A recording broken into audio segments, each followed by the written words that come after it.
국무총리 후보자 김민석을 둘러싼 비리 의혹이 파도처럼 밀려오며 그의 지명 자체가 최대 위기를 맞고 있습니다.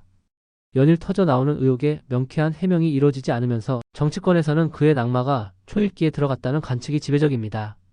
어떻게 이런 사람이 대한민국의 국무총리 후보가 될 수 있는가라는 여론의 비판 속에서 이번에는 중국 최고 명문 칭화대학교의 법학 석사 학위 취득 과정의 미스터리가 핵심 쟁점으로 떠올랐습니다.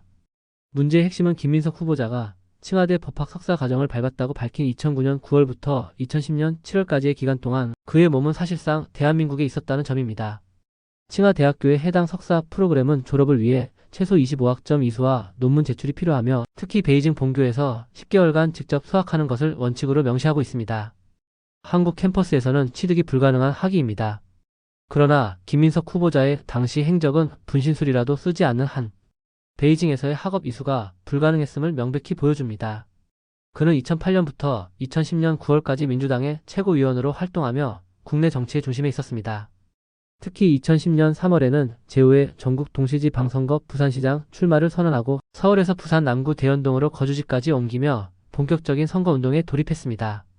4월 10일에는 예비후보로 등록했고 5월 9일 당내 경선에서 패배한 후에는 민주당 선거대책본부장 자격으로 전국을 돌며 지원 유세를 펼쳤습니다.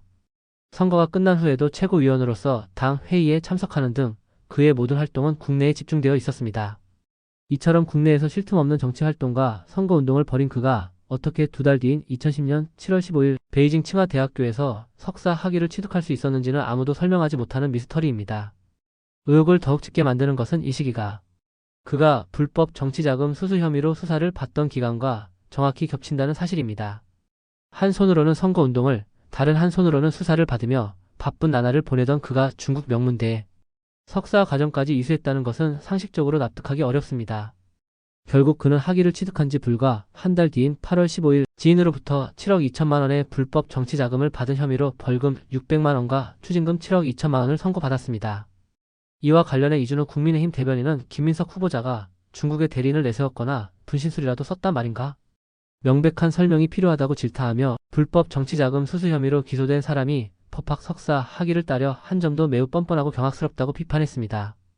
법을 공부한 정치인들이 교묘하게 법을 이용하는 법꾸라지 논란이 끊이지 않는 가운데 김민석 후보자 역시 이러한 비판에서 자유롭지 못하게 됐습니다. 나경원 의원은 이재명 대표가 전가 사범이라면 김민석 후보는 전가 오범이라고 직격탄을 날리며 그의 도덕성에 근본적인 의문을 제기했습니다. 칭화대 학위 미스터리 외에도 김 후보자를 둘러싼 의혹은 끝이 없습니다. 여러 지인에게 돈을 빌린 뒤 갚지 않았다는 채무 논란, 특히 돈을 빌려준 60대 노부부가 극심한 스트레스 끝에 극단적인 선택을 했다는 비극적인 소식까지 전해졌습니다. 본인은 다 갚았다고 해명했지만 의혹은 가라앉지 않고 있습니다.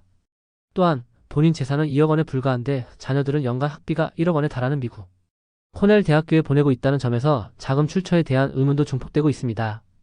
국민의힘은 후보자 스스로 모든 의혹을 소상히 밝히고 국무총리로서 자격이 있는지 검증받아야 한다고 압박하고 있으며 여론은 이미 사퇴 요구로 들끓고 있습니다.